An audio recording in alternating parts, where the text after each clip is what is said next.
آج وہ سارے لوگ جو پچھلے سال انہی دنوں تحریک لبیک یا رسول اللہ پہ ظلم و ستم کے پہاڑ توڑ رہے تھے، آج وہ سب ایک دوسرے کو کہہ رہے ہیں، وہ کہتا ہے تو غدار ہے، وہ کہتا ہے تو غدار ہے، وہ کہتا ہے تو برا ہے، وہ کہتا ہے تو برا ہے۔ اور دونوں اطراف سے بیٹھ کے ٹی وی کے اوپر جب رونا دھونا اور ایک دوسرے کے ساتھ گلے شکوے کرتے ہیں تو ہمارے سرائکی کے ایک شاعر کا وہ جملہ ہے، اس نے کہا تو شاکر آپ سیانا ہے سادہ بوتھا دیکھ تو حال نہ پوچھ۔ کہ حالات ایسے ہیں کہ پریشان ہیں کہ روتے ہیں رو نہیں سکتے کہ جناب کس کو برا کہیں۔ میں اتنا کہنا چاہتا ہوں کہ آج سب کو لبیک یاد آ رہی ہے اور کہتے ہیں کہ آپ اگر ہمارے ساتھ کھڑے ہوں تو ملک بڑی ترقی کر سکتا ہے،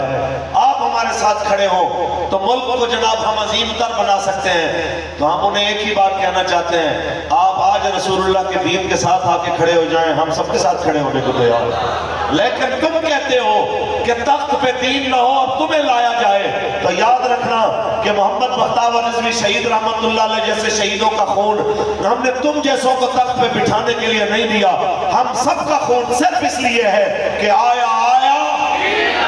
آیا آیا، لہذا کوئی بات نہیں۔ آج یقین مانیے وہ صورتحال چل رہی ہے کہ کسی نے سوال کیا تھا غالباً حضرت باعزید بستامی علیہ رحمہ سے کہ ایسی قوم بتائیے جس نے سچ بولا اور وہ پھر بھی جہنم میں چلی گئی، تو آپ نے فرمایا وہ یہود و نصارہ ہیں کہ یہودیوں نے کہا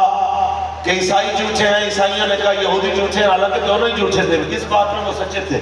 لیکن اس کے باوجود وہ جہنم کا ایندھن بنے۔ تو آج جو ایک دوسرے کو کہہ رہے ہیں کہ یہ غدار ہے، وہ کہتے ہیں وہ غدار ہے، تو میں کہتا ہوں بات دونوں کی صحیح ہے، اس لیے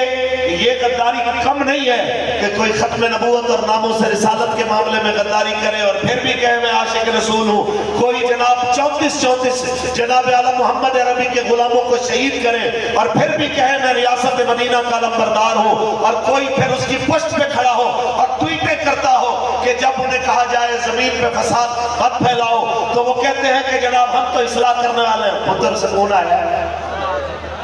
ہولی ہولی بولو، اور مزہ ہے۔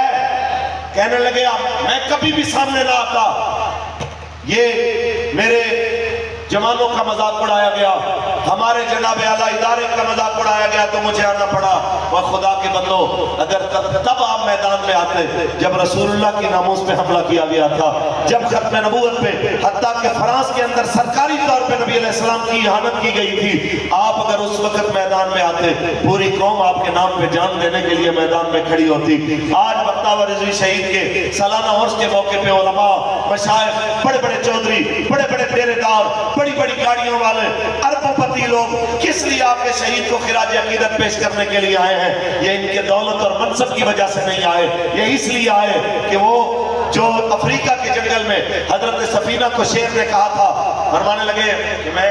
جنگل میں اپنے ساتھیوں سے بچھڑ گیا تو شیر مجھ پہ حملہ آور ہونے لگا، فرمانے لگے میں نے شیر سے تعارف کروایا کہ یا ابا الحارث انا مولا رسول اللہ، مجھ پہ سوچ کے حملہ کرنا میں حضور کا غلام ہوں۔ تو کہنے لگے شیر نے آ کے قدم چاٹنے شروع کر دیے جیسے پالتو کتا اپنے مالک کے پاؤں چومتا ہے۔ تو فرمانے لگے پھر وہ مجھے چھوڑ کے گیا میرے لشکر تک، جب کوئی جنگل کا درندہ مجھ پہ حملہ کرتا تھا تو شیر میری حفاظت کرتا تھا۔ تو فرمانے لگے کہ جب مجھے میرا لشکر نظر آیا پھر کیا ہوا کہ شیر پچھلے پاؤں پہ بیٹھ کے اگلے دونوں ہاتھ یوں ہلانے لگا،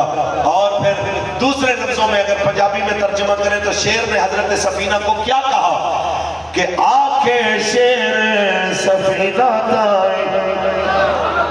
یہ پاکستان کے تمام سیاسیوں کو، پاکستان کے تمام اداروں کو، ان کے سربراہوں کو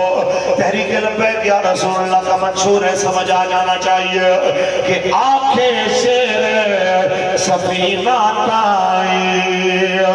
سن راگی راہ جانے جڑے غلام رسول